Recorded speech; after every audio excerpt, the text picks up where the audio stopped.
Hallelujah, maraming salamat po o Diyos sa araw na 'to na muli mo kaming tutulungan, tuturuan, gagabayan at papatnubayan, Panginoon, para sa aming Christian spiritual walk, Panginoon, na patuloy kaming magkaroon ng mayaman, Ama, na discovery on how gaano ka kayaman sa spiritual life, Panginoon, na ibinibigay mo sa bawat isa sa amin. Pinagkakalooban mo kami ng joy, peace, yung deeper understanding na ikaw, O Diyos, ang patuloy na mag-mold sa bawat isa sa amin, Ama, na kung paano kaming lalakad sa spiritual na buhay namin. Panginoon, kasama ka, katuwang ka, kagabay ka, Panginoon. Salamat kasi you show yung totoong practices, Panginoon, na napulpil mo, hindi lang maging founder namin, maging foundation namin, at fulfillment, Panginoon, ng totoong pag-grow mula sa iyo, Ama, mula sa katagumpayan, paputungo sa katagumpayan, Panginoon. Salamat, Lord, sa mensahe ngayong araw na to. Patuloy nawa na kumilos yung divine appointment mo sa lugar na to, sa mensahe, Panginoon, sa online na to, Panginoon, yung disiplina na makapag-move kami through the Spirit, Panginoon. Salamat po sa wisdom, knowledge, and understanding na nagko-contribute sa bawat isa sa amin kung paano naming mabalanse yung buhay espiritual, Panginoon. Salamat, Panginoon, na patuloy mo kaming pagkakalooban ng pag-aaral na ma-examine namin personally yung aming mga sarili, yung pagbabago na gagawin mo, Panginoon, sa buhay namin inside and out. Maraming salamat, O Diyos, na patuloy kaming nagkakaroon at magkakaroon ng outward discipline, Panginoon, ng simplehan lang.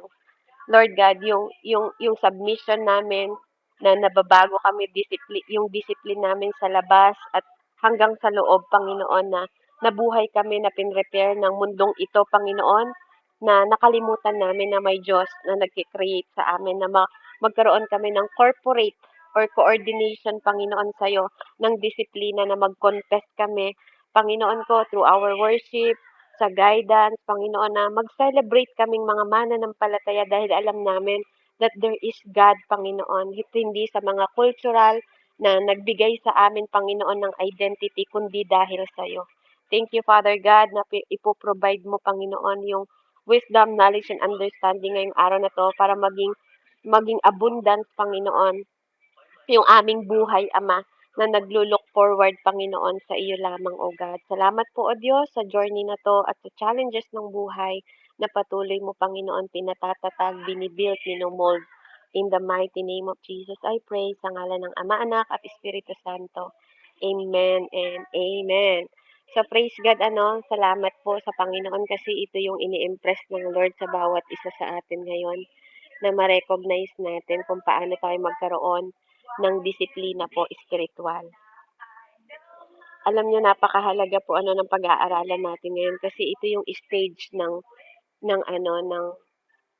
paglago natin. Kumbaga ito yung foundation ng paglago natin na ma-experience natin kung paano po tayo magpapadisiplina sa Panginoon at tutulungan tayo, amen, ng ating Panginoon kung paano po tayo lalakad sa spiritual discipline. Amen. So, dito po sa paglakad sa pananampalataya natin, amen, marami tayong pagdadaanan sa buhay at naniniwala ako na sa stage tayo ng mga challenges at pinagdadaanan natin kung paano yung pinag-aralan natin kahapon, yung mga yoke na dala natin, yung mga burden, yung mga bigatin, amen, na dala-dala po natin sa buhay na to. Kaya napakahalaga na maintindihan natin na even po sa spiritual, meron din tayong mga burden po na ano na na alam niyo po nakatanim sa atin kahit hindi natin gusto. Kasalanan na nakatanim sa atin kahit na hindi naman natin hiniling. Amen. Mga doktrina po na instant siya na nag-satisfy ng ating spiritual na mga paniniwala. Amen. Na nagbigay din sometimes ng desperate sa atin kasi yung mga napag-aralan natin noon, yung mga tradisyon, kultura na sinunod natin, na akala natin tama, 'di ba? Naging burden din sa atin nung nakita natin po habang lumalakad tayo. Kaya sa mundong ito, mga kapatid, hindi to paramihan. Amen? Pagdating sa spiritual, hindi to paramihan, patalanuhan, hindi ganun ang laban natin or pagalingan tayo ng gift. Amen? Ang labanan po pagdating sa spiritual, palaliman. Amen? Palaliman po ng ugat. Kasi pag malalim ang ugat mo, pag deep people ka, amen, marami tong ituturo sa'yo. At saka bago ka makarating sa deeper na yon, maraming mga bagay, amen, na dadaan sa buhay mo para makita yung discipline, amen, na ginawa mo para sa spiritual life, na tinawag tayo ng Panginoon para mag-move tayo on how we live sa buhay na to. Kaya ngayong araw na 'to ini-invite tayo para mag-explore. Hindi lang sa panlabas kundi sa inner. Kasi 'pag ang pinag-usapan natin mga kapatid is about sa spiritual realm, hindi pinag-uusapan dito yung panlabas. Ang pinag-uusapan natin yung loob. Amen. Lalo na sa mga bago na nandito na na-invite natin. So I believe the Lord is expressing us to understand more para mag-dwell sa atin ng deep yung mga pinag-aaralan natin para mapil natin to, para maintindihan natin. Kasi we are spirit people, whether you like it or not. If ikaw is na born again, amen, at tinanggap mo si Jesus, you have to live in the spirit. Amen? We are spiritual people. Ang panalangin po is spiritual. Hindi po ito bagay na ginagawa lang dahil naging habit lang. Amen? Kapag we pray to the Lord, and when Lord, the Bible said the God is spirit, kapag nagdadasal ka at si Jesus ang tinatawag mo, you have to be spiritual. Amen? Kaya napakahalaga po na tayong lahat, hindi lang tayo basta naliled ng paniniwala natin o belief natin. Kailangan po may kalakip itong disiplina. Kahit pagaano kalaki yung giant o yung hindrance na ma-reach natin, yung mga pinapagawa ng Panginoon, kailangan maging devoted tayo kung paano tayong nag-spend ng time sa prayer natin, kung paano tayong nagme-meditate, amen, at sa mga bagay pa para marating natin yung far from that. Amen, para makagawa pa tayo ng higit pa, dahil sabi ng Lord, makakagawa kayo ng higit pa sa ginawa niya. So si God, ini-intend niya sa bawat isa sa atin na magkaroon tayo ng disiplina spiritual. Yung buhay natin, hindi maging ordinary human being. Mga kapatid, when you accept Jesus Christ, you are not ordinary human being. Amen? Hindi tayo katulad ng mga ordinary na tao na nagtatrabaho ka lang, nag-aalaga ng anak, nagugas ng plato, nagmumow ng loan mo. Amen? Ang totoo, tayo pong mga mananampalataya, kailangan magkaroon tayo ng disiplina. Yung the best exercise natin na dapat ginagawa natin sa relationship natin, sa husband and wife, amen, sa brother and sister, sa mga kaibigan at kapitbahay, and even sa mga ka-church natin. So napakahalaga ako ng spiritual discipline kasi ito yung door of liberation, mga kapatid. Ito yung pintuan para maging malaya tayo. Yung totoong malaya. Kasi sabi ng salita ng Diyos, where the Spirit of the Lord, there is freedom. Kaya kung wala kang kalayaan ngayon, maybe yung Spirit ng God wala pa sa'yo. Amen? So you have to ask. Tanggapin natin ang God and alamin natin siya, kilalanin natin siya ng mas malalim para maramdaman natin yung totoong kalayaan.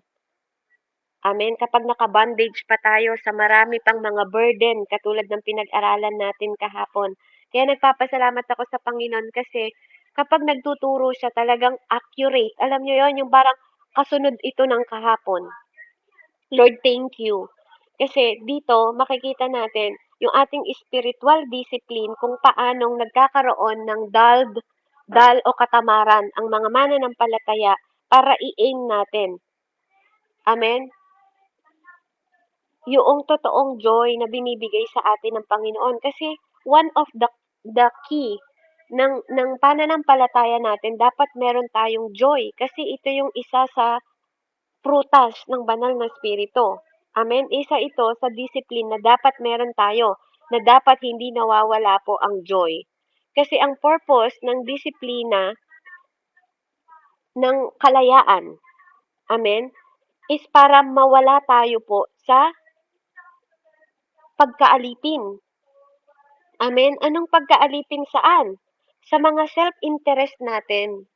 Amen? Sa mga feeling natin yung sarili natin, yung performance, at saka takot. Mga takot sa mundong ito.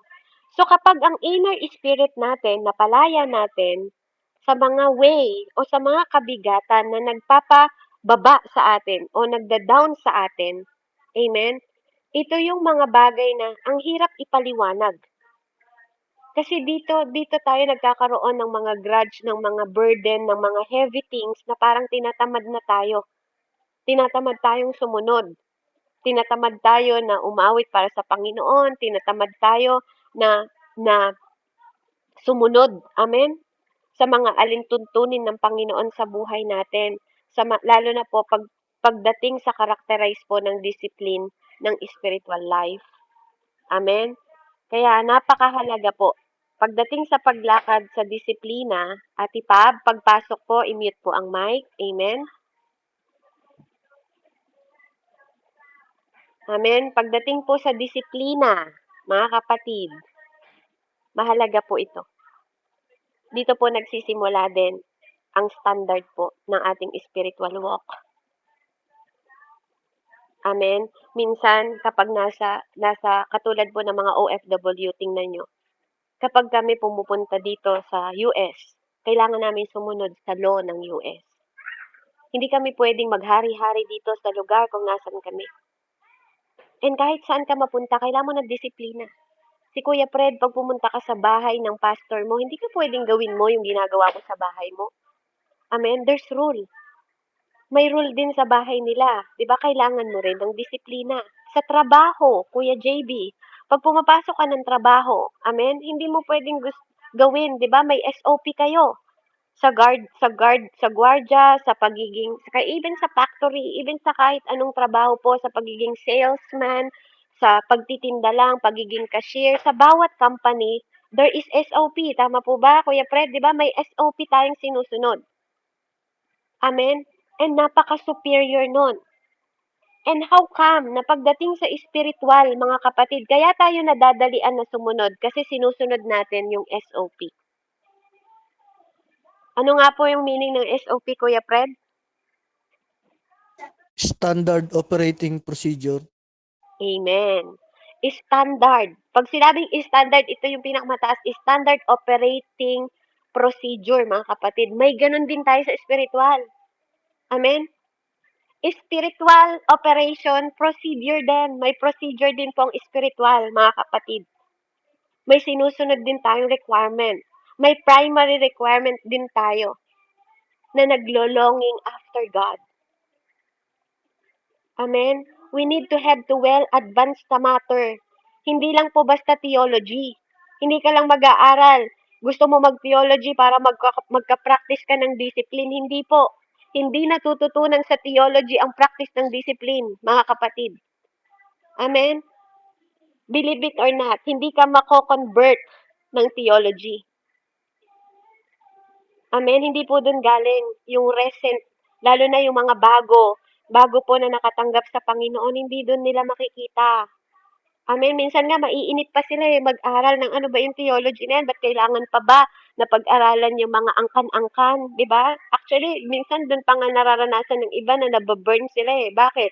Kasi hindi nila naintindihan yung unang foundation dapat ng simula. Amen? Kaya mahirap na yung mga bago, ipasok mo agad sa theology, aayawan nila po ang pananampalataya, aayawan nilang spiritual. Amen? Kasi pakiramdam nila, ba't kailangan pang pag-aralan yan? Hindi naman po magpo-flow ang disiplina pag tinuro mo agad ang theology. Believe me or not. Amen? Kaya napakahalaga po na makita natin yung foundation. Kailangan magkaroon ng uhaw ang isang mananampalataya una sa Diyos, hindi sa knowledge. Sa Diyos. Amen? Even kay Eva at Adan. Amen? Sa Diyos sila dapat nauuhaw, hindi po sa knowledge. Kasi nakorrupt yung knowledge nila. Amen? Kasi hindi nila naintindihan, naunawaan. Amen? Yung requirement ng Panginoon sa kanila, yung instruction, mga kapatid, yung SOP. Mahalaga po yun. Kaya nga sabi sa Psalm 42, 1 and 2, di ba? As a heart long for flowing stream, so long my soul for thee, O God. My soul tears for God, for living God. Amen? Nauuhaw sa Panginoon. Napakahalaga po ng uhaw, sabi niya sa Tagalog. Tulad ng usang sa tubig ng ilog ay nasasabik, O Diyos. Ako sa inyo'y nasasabik. Ako'y nauuhaw sa inyo, Diyos na buhay. Kailan pa kaya ako makakatayo sa presensya niyo? Amen? So, napakahalaga po ng umpisa yung magkaroon ka ng hunger. Kaya nga sabi, no, sa mga beginner na nandito po ngayon, sa mga bagong invite, kailangan po yung pagkilala sa Diyos ang una nating ini-introduce sa kanila. Yung mga nagmi-ministry na nagtuturo, yung kayo, Ate Jane, Ate Cristita, no? Wag muna yung tungkol sa ibang bagay ang ituro ninyo. Pundasyon ang ituro ninyo. Huwag kayong mag-excited, ma-excite sa mga bagay na palalalimin nyo agad. Hindi. Hindi magiging malalim ang isang tao pag hindi nila naintindihan na kailangan nating magsimula sa Diyos. Lahat tayo. Bakit ba tumatatag ang isang mananampalataya? Kasi tama ang foundation. Kilala niya kung sino yung founder niya na tumawag sa kanya. Kilala niya yung foundation niya at kilala niya yung fulfillment niya. Amen? Kaya nagiging matagumpay ang isang tao. Kaya napakahalaga po na hindi lang po sa mga beginner, even sa atin, na mananampalataya na kahit pa matagal na kayo, 30 years na, 20 years na, 50 years na, hindi pwedeng magbago ang standard. Hindi pwedeng magbago ang spiritual standard natin. Ng paano tayo mag-ooperate ng tama? Pag na-disalign ka doon, mami-misplace ka na agad. Mami-misalign ka na, madi-distort ka na agad pag na-misplace mo yung pinaka-foundation.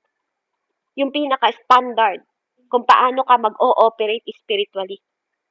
Amen? Kaya kino-convince ko ang bawat isa na magkaroon po tayo, no? Even kahit hindi tayo beginner. All our life, lagi tayong beginner. Dapat ganun yung mindset natin. Kahit pag gaano tayo katagal sa pananampalataya, we always think na lagi tayong beginner. Amen? Lagi tayong nauuhaw. Lagi nating kailangan ng Diyos. Lagi nating kailangan siya. Kaya nga sabi sa Psalm 42 verse 7, deep calls deep. Deep calls a deep. Yung malalalim na tao, nagtatawag din niya na para magpalalim. Amen?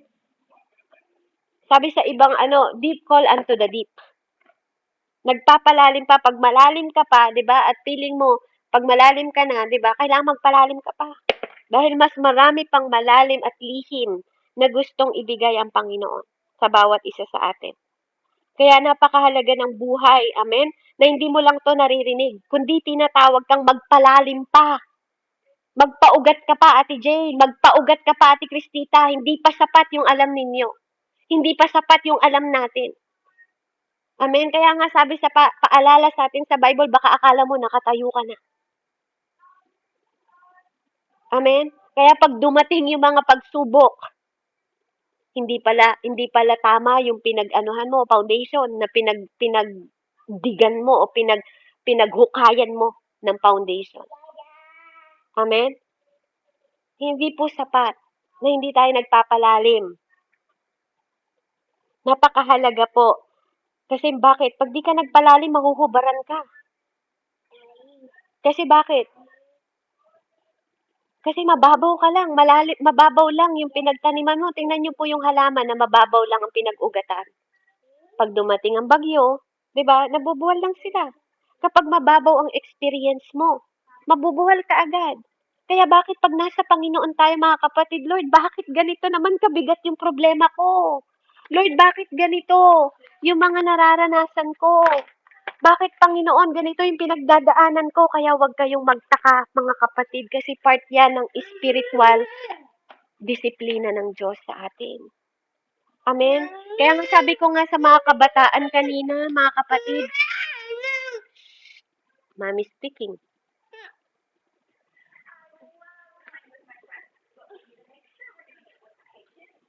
Amen. Saglit lang po, Kaya nga sabi ko sa mga kabataan kanina, mga kapatid, yung mga nagpupunta, 'di ba, sa mga gym. Amen? 'Pag nagpupunta sila sa gym, mga kapatid, makikita nyo, kung gusto mo magpalaki ng katawan, 'di ba nagbubuhat ka ng mas mabigat na barbell? Amen? Pag gusto mong magpalaki ng katawan, pinapalaki mo yung binubuhat mo. Hanggang to the point na yung barbell na iba't ibang timbang ang binubuhat mo kasi yun ang nagiging dahilan kung bakit lumalakas at lumalaki ang muscle mo. Ganon din sa spiritual. Pag gusto mong lumapit talaga sa Panginoong Diyos, 'di ba? Tinuturuan din tayo sa mga bagay na pinagdadaanan, hindi para pabagsakin, kundi para patatagin. Binibuilt ng Lord yung ating pananampalataya sa Kanya. Kaya lalo kapag bumibigat yung ating dalahin, magdidesire tayo lalo na lumapit sa Kanya. Amen? Hindi sa mga material na bagay, hindi sa mundong ito. Kaya nga minsan, pag dumadating ka sa pagsubok, wala kang ibang matakbuhan to the point na sasarado lahat ng Panginoon hanggang siya na lang ang matira, hanggang siya na lang ang makita mo. Amen? Hanggang siya ang magtuturo sa'yo para matanggal lahat ng mga scientific na pinag-aralan mo. Amen? Matanggal yung mga first rate mo na doubt, matanggal yung iyong mga inaasahan na tao, mga material, kayamanan. Amen? Kaya tinuturuan tayo ng Panginoon. Pabasa nga po, Ate Jane, sa disiplina po, tinuturuan tayo magkaroon ng disiplina. 1 Timothy po, 4:6-10.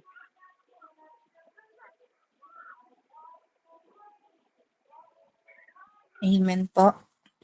Sabi po dito sa 1 Timoteo 4, verse 6 din po, sabi po dito, kung itinuturo mo sa mga kapatid ang mga bagay na ito, ikaw ay magiging mabuting lingkod ni Kristo Jesus at habang itinuturo mo ito, dinudulutan mo rin ang iyong sarili ng pagkaing espiritual mula sa mga salita ng pananampalataya at sa tunay na aral na sinusunod mo.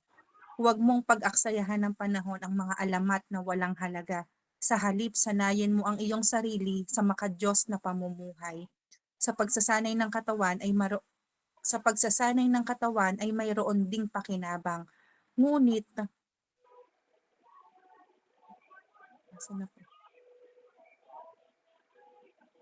Amen. Teka lang po, nawala po. Verse 7, huwag mong pag-aksayahan ng panahon ang mga alamat na walang halaga. Sa halip, sanayin mo ang iyong sarili sa makadiyos na pamumuhay. Sa pagsasanay ng katawan ay mayroon ding pakinabang, ngunit ang makadiyos na pamumuhay ay mapapakinabangan sa lahat ng paraan, sapagkat ito'y may pangako hindi lamang para sa buhay na ito ngayon, kundi maging sa buhay na darating. Totoo ang salitang ito at dapat paniwalaan ng lahat. Dahil dito, nagsisikap tayo at nagpapagal sapagkat umaasa tayo sa Diyos na buhay at tagapagligtas ng lahat ng mga tao, lalo na ng mga sumasampalataya. Amen po. Amen. Amen? So may pagsasanay po, yung tinatawag na disiplina. May pagsasanay na dapat ginagawa tayo. Actually, pag binasa niyo yung umpisa doon, sabi niya doon, si Timothy po, sinasabi sa kanya doon na ituro mo yung mga aral ni Kristo. Amen? Yung aral na pinapaturo yung tungkol sa natutunan niya kay Kristo sa Panginoon. Amen? Nasabi niya doon, ang lahat ng nilikha ng Diyos ay mabuti at walang dapat ipalagay na masama, sa halip ay dapat tanggapin ng may pasasalamat sapagkat ang mga ito'y nilinis ng salita ng Diyos sa panalangin. Diba po? And bago yun, dito sa murang edad po ni Timothy, maliwanag na sinasabi sa kanya ng Espiritu na sa huling araw maraming mga kapatid ang tatalikod sa pananampalataya at susunod sila sa mapadlinlang na espiritu. Maliit na espiritu po kung makikita ninyo. Ang katuruan ng demonyo. Mga kapatid, in this world, believe me or not, it's about spiritual. Kaya nga sabi doon sa verse number 2, ang mga katurang ito'y pinalalaganap ng mga taong sinungaling at may manhid na budhi. Amen? Kaya mga kapatid, may kailangan tayong paglingkuran at yun po ay ang Diyos. Kaya nga sabi dito, kung ituturo mo ito sa mga kapatid, ang mga bagay na ito ay magiging mabuting lingkod ni Kristo Jesus. At habang tinuturo mo ito, ikaw na nagtuturo, Ate Cristita, Ate Jane, sa bawat isa dito, at Kuya James, at Kuya Raymond, Ate Billie Jean, lahat ng nandito, ako, amen? Habang tinuturo mo ito, dinudulutan mo rin ang iyong sarili ng pagkaing espiritual mula sa salita ng pananampalataya at tulad ng mga aral na sinunod mo. Una, ikaw ang sumunod. Hindi ka nagme-mensahe para sundin nila. Ikaw dapat ang unang sumunod sa tinuturo mo. Una kang nadisiplina ng tinuturo mo. Dahil una kang sinalamin nito. Hindi ka magtuturo ng tungkol sa bibig, tas ikaw mismo, yung bibig mo, di ba po? Kung ano-ano pa rin ang sinasabi. Hindi ka nagtuturo, amen, na maghayo sa ibang tao, mag-evangelist sa ibang tao, tas ikaw mismo, dal ka, tamad ka, nasa loob ka lang ng bahay. Wala kang ginagawa. Amen? Hindi po pwedeng sinasabi mong ituro mo ang katotohanan tapos ikaw mismo sinungaling ka. Amen? Hindi pwedeng sinasabi mong tinuturo mo na baguhin ang pag-iisip tapos ikaw, pag wala nang nakatingin sa'yo, ang isip mo na puro negatibo. Puro na hindi kaaya-aya, puro na hindi malinaw. Wala nang clarity. Pero pag nasa harap ka naman nananampalataya, para kang may maskara. Amen? So tayo po ang unang sinasalamin ng salita. Amen? Sasalaminin natin yung pagdidisiplina para maging malaya tayo. Sa totoo lang po, kaya natin laging sinasabi na walang taong kayang magbago apart sa Diyos. Kasi kailangan natin lahat magsimula sa Diyos. Lahat tayo magsisimula sa salita. Sa salita ng Diyos. Sa katotohanan. Kasi ito ang magbibigay ng buhay sa atin at ito ang magbibigay ng daan para mabago tayo. Amen? Kung may disiplina ang paggagawa ng business, mga kapatid, ang totoong business may disiplina. Gusto mong maging tanyag sa mundong ito, kailangan mong pumasok sa real na katotohanan. Hindi laro ang business. Amen? Ganon din ang espiritual. Hindi laro ang espiritual. Kapag na-mismanage mo ang business mo, mawawala ang business mo. Kapag na-mismanage mo rin ang spiritual mo, mawawala din ang spiritual. Amen? It's about your standard kung paano mong i-ooperate ito. At kalaki po yung disiplina doon. Amen? Hindi lang to basta intellectual. Amen? Hindi lang to basta motivation, positibong isip, hindi ganon. Dapat willing tayo na mag-aral, mag-explore sa spiritual life. Amen? Magkaroon tayo ng kapursigihan at determinasyon po para maibigay din sa atin yung benepisyo na gusto nating i-search. Di ba pag gusto mong matuto ng English, nag-aaral ka, nagkakabisado ka ng English, nagme-meditate ka. Amen? Kaya para maintindihan ng mga bago, ganun din dito. We need to search. Bakit ba natin sinusunod ang Diyos na to? Bakit ba mahalaga ang pagsunod sa Kanya? Bakit kailangan na magkaroon tayo ng paglakad na tama, mabuti, kasiya-siya, kalugod-lugod, at kapuri-puri sa Diyos? Amen? Kaya, alam niyo po, yung pinaka-secondary ng kalayaan, mahirap. Yung disiplina sa sarili, mahirap to pag pag practical mo lang siyang ginagawa. Yun ang katotohanan. Hindi mo kayang magbago pag practical way ang ginagawa mo. Hindi siya basta katulad ng business lang, na ito yung boss mo, ito yung kailangan mong sundin, ito yung ganito, ito yung procedure. Amen? Hindi po kasi kailangan mong ma-feel, kailangan mong tanggapin yung banal na spirito. Kasi hindi natin alam pumasok sa spiritual na buhay o sa inner man natin kapag di natin tinanggap ang espiritu ng Diyos. Hindi natin ma-explore ang spiritual realm o ang gawa ng espiritu kung hindi natin kikilalanin yung Diyos na espiritu. Amen? At ito po ang katotohanan, mga kapatid.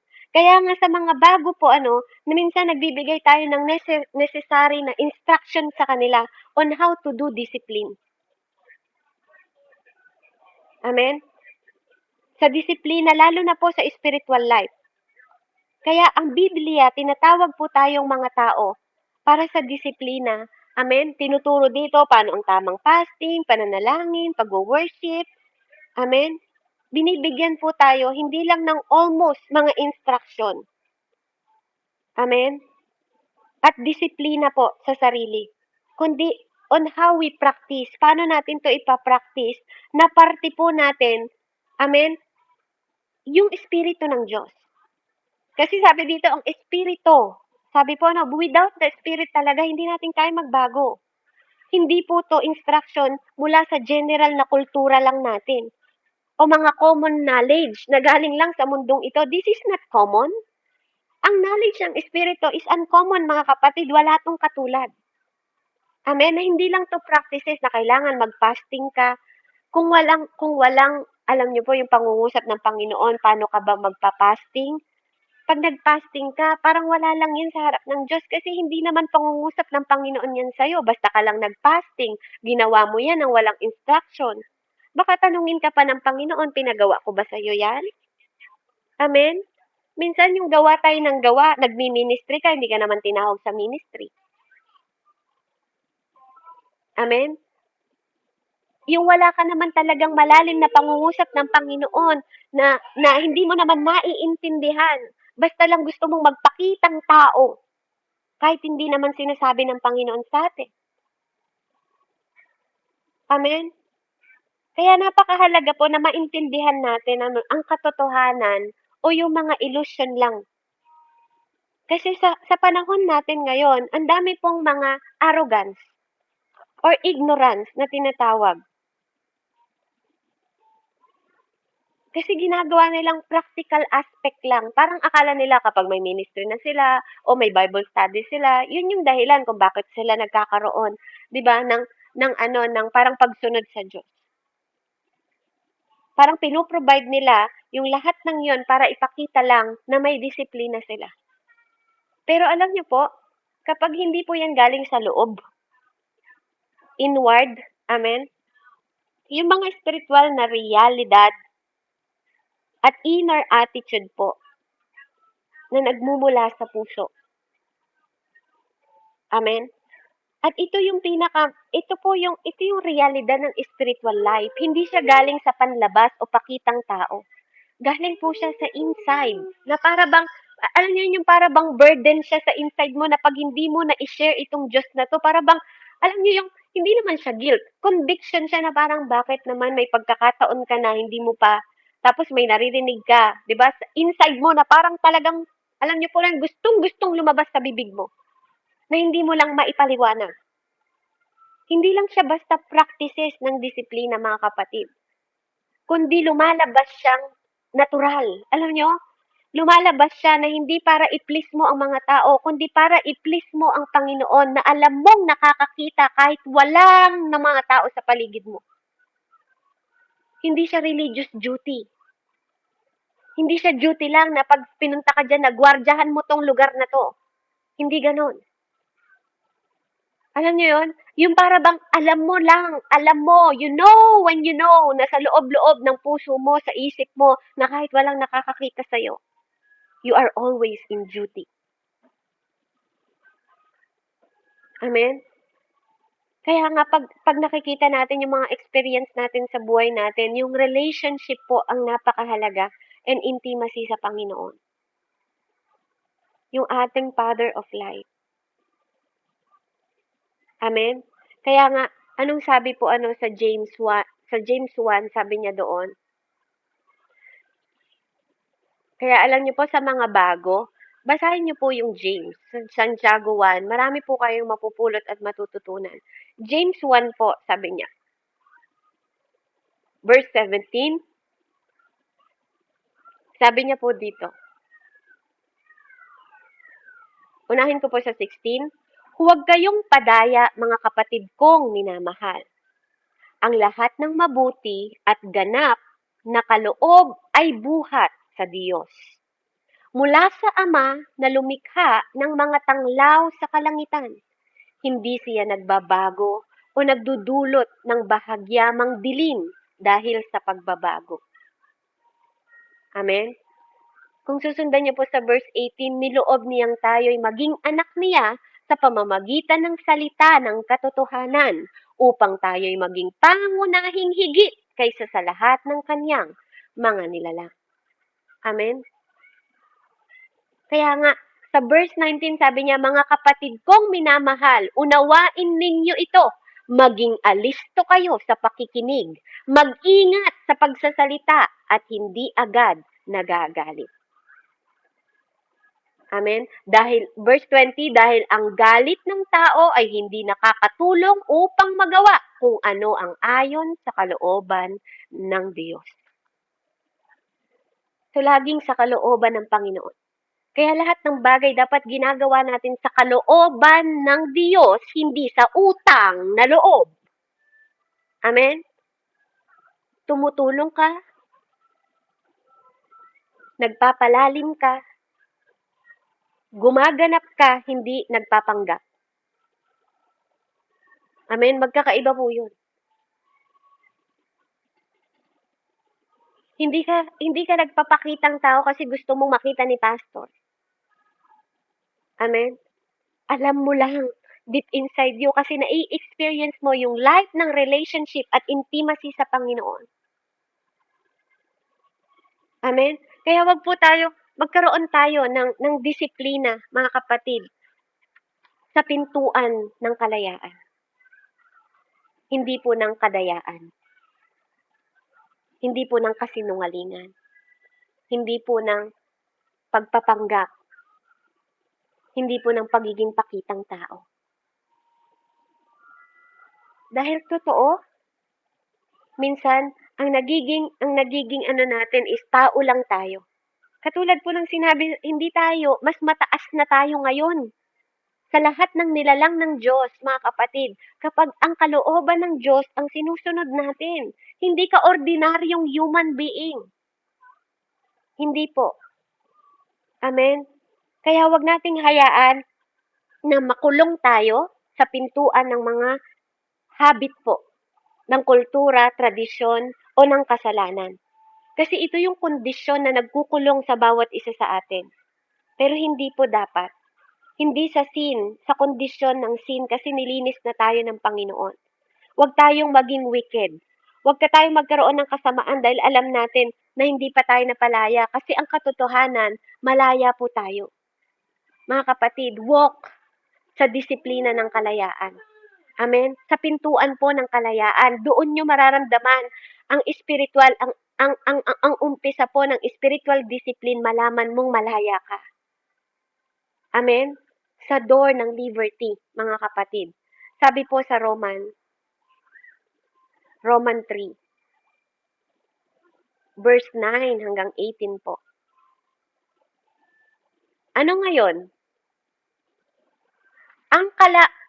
Kasama po yun sa verse Verse 9, ano ngayon? Question mark po yun. Ang kalagayan ba nating mga Hudyo ay mas mabuti kaysa sa mga hintil? Hindi. Tulad nga ng aming napatunayan na ang lahat ng tao ay nasa ilalim ng kapangyarihan ng kasalanan, maging Hudyo o hintil man. Verse 10, ayon sa nasusulat, walang matuwid, wala kahit isa. Walang nakakaunawa, walang naghahanap sa Diyos. Ang lahat ng lumilihis ng landas ay nagpakasama. Walang gumagawa ng mabuti, wala kahit isa. Parang bukas na libingan ng kanilang lalamunan. Pananalita nila'y pawang panlilin lang. Ang labi nila'y may kamandag ng ahas. Puno ng pagmumura at masasakit na salita ang kanilang bibig. Wala silang atubili sa pagpatay ng kapwa. Parang dinadaanan ng salot ang kanilang madaanan. Hindi nila alam ang daan ng kapayapaan. Hindi sila marunong matakot sa Diyos. Amen? Kaya sabi po sa verse 19, alam natin na anumang sinasabi ng kautusan ay sinasabi sa mga nasasakop nito upang walang maidahilan ang sinuman at dahil dito'y mananagot ang lahat sa Diyos. Verse 20, walang taong mapapawalang sala sa paningin ng Diyos sa pamamagitan ng pagsunod sa kautusan sapagkat ang ginagawa ng kautusan ay ipaalam sa tao na siya'y nagkasala. Kaya po may kautusan para lang makita natin, para madisiplina tayo kung anong tama at mali. Pero hindi po ang kautusan ang nagligtas sa atin, kundi ang Panginoon ang nagligtas po sa atin. Ang Panginoong Hesus po ang nagpalaya sa atin sa kasalanan at ang Panginoong Hesus din po ang nagkakaloob ng biyaya para tayo po ay mabagong lahat. Wala pong taong kayang magbago sa sarili lang kakayanan, sa sarili lang practice, sa sarili lang pong pag-iisip at sa sariling intelektual. Kaya mahalaga po ang disiplina. Disiplina para makita mo na may pintuan ng kalayaan mula sa Panginoong Hesus. Liberation, mga kapatid. Dahil sa pagtanggap natin kay Jesucristo, amen, katulad po ng dagat, alam nyo, hindi naman hiniling ng dagat na magkaroon siya ng malambot na lupa sa ilalim. O umalon siya ng umalon. Ganun lang talaga ang nature ng dagat. Umaalon ang dagat whether you like it or not. Amen? At ang lupa niya sa ilalim ay parang buhangin na malambot. Amen? Ganun din sa tao, mga kapatid. Tayo po, ipinanganak po tayong may kasalanan whether you like it or not. Pero kailangan po nating kilalanin ang Panginoon natin para makalaya po tayo sa bumalot na kasalanan sa atin. At dahil sa spiritual discipline, mga kapatid, matututunan po natin na mag-control. Amen? Kasi hindi po tayo produce ng malambot na buhangin o ng dumi. Amen? Dahil ang lahat ng tumanggap po sa Panginoon, kailangan magkaroon ng disiplina na papasukin din sa isip natin na tayo ay hindi po resulta ng natural motion, kundi resulta po tayo ng supernatural na kapangyarihan ng Panginoon, kaya tayo tinawag na anak. Amen? Kaya dapat alam po natin yung mga method. Kaya natin inaalam lang ang tama at mali, mga kapatid, hindi po para masakop tayo. Amen?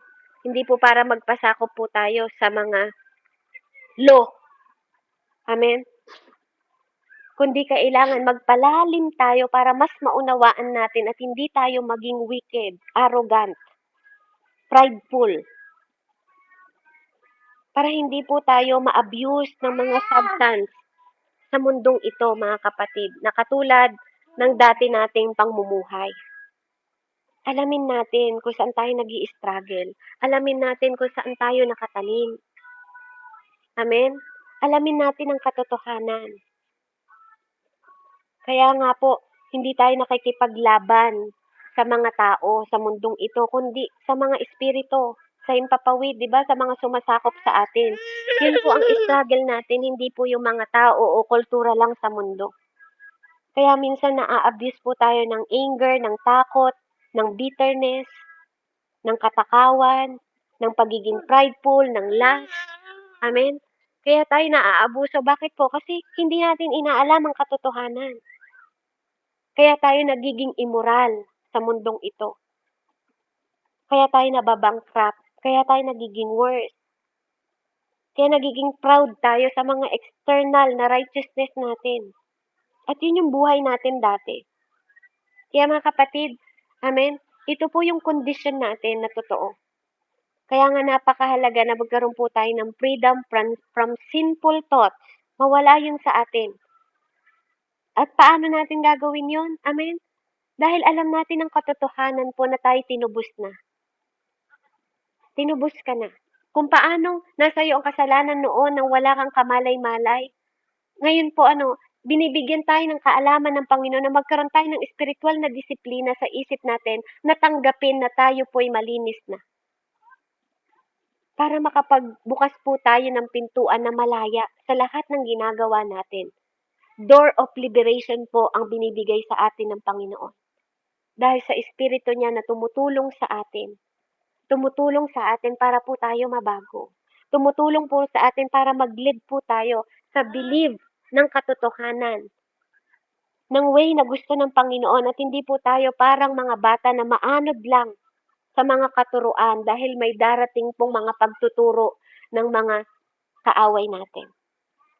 Kaya i-exercise po natin yung the best natin sa pagdidisiplina. Amen? Hayaan niyo po na baybayin natin yung disiplinang ito. Kaya ngayong oras na 'to, yun po yung binibigay sa atin ng Panginoon ano, makita natin na totoong may pintuan po ng kalayaan. At lahat yan matatagpuan natin sa Kanya. Huwag po nating pahirapan yung sarili natin. Amen? Lalo tayong lumapit sa Panginoon para lalo nating makita ang kaliwanagan dahil siya ang Father ng kaliwanagan.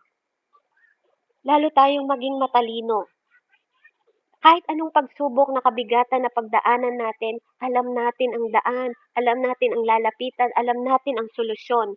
Amen? At mas madali po sa ating i-put into practice kapag nabago tayo inside at lalabas lang to ng natural po. Hindi po manipulation, hindi controlling. Hindi po tayo kinokontrol ng Diyos at hindi po tayo minamanipula ng Panginoon. Kaya nga gusto niyang maunawaan natin yung pag-ibig na nagmumula sa Kanya, lalo na pag nagsisimula tayo, lalo na pag tayo beginners. Hindi niya tayo kinoconvince sa katotohanan, kundi kinukonvince niya tayo na alamin ang katotohanan para maging malaya tayo sa kasinungalingan. Amen? Hindi yung inaalam natin una dati yung kasinungalingan, kaya hindi tayo, nami-mislead tayo sa katotohanan. Amen? So, purihin po ang Panginoon. Hayaan niyo po na hanggang dito lang muna ang atin pong at makita natin na unti-unti po, hindi tayo mahilo.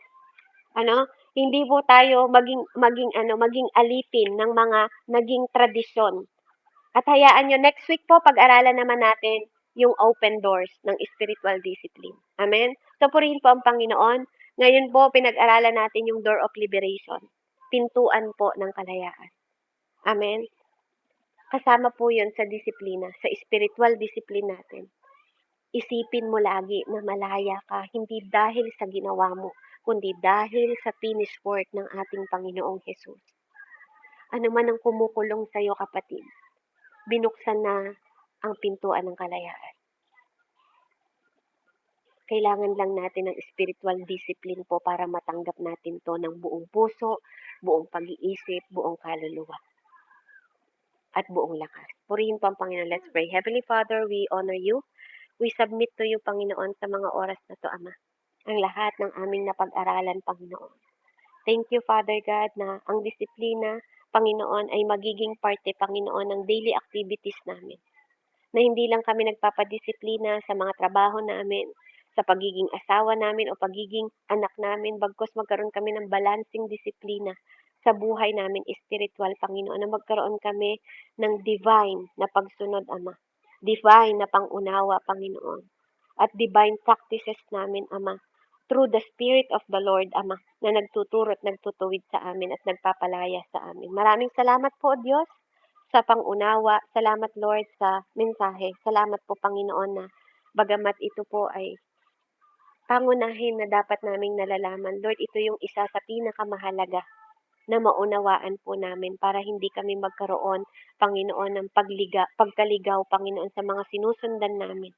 Bagkos sa simpleng instruction na binibigay mo sa amin, Panginoon, na practical na pagsunod, Ama, sa spiritual discipline, O God. Makapag-provide ito ng practical na instruction para sa bawat isa sa amin na sa iyong mga salita, magbigay ito ng caution o warning sa bawat isa sa amin ng tama at mali. Nang sa ganon, maintindihan namin ang mekanik, Panginoon ko, ng kahulugan, Panginoon, ng pagpapractice namin sa disiplinang espiritual na nagmumula sa iyo, mula sa loob, papalabas, Panginoon, mula sa inner attitude namin, Panginoon, even sa crucial na mundong ito, makita namin ang reality ng spiritual na buhay. At pananampalataya namin, Panginoon, na nagbibigay ng malalim na determinasyon, Panginoon, at kapanawagan sa field, Panginoon, ng kingdom mo. Purihin ka, O Diyos, sa pinakamataas na pagsamba sa pangalan ni Jesus na aming Diyos na buhay, sa ngalan ng Ama, Anak, at Espiritu Santo. Amen and amen. Back to you po, Ate Jane. God bless po sa bawat isa, and glory to God. Amen. Salamat sa buhay mo, Beb, sa napakaganda, rebuking, amen, at reminder po ng Lord sa bawat isa po sa atin.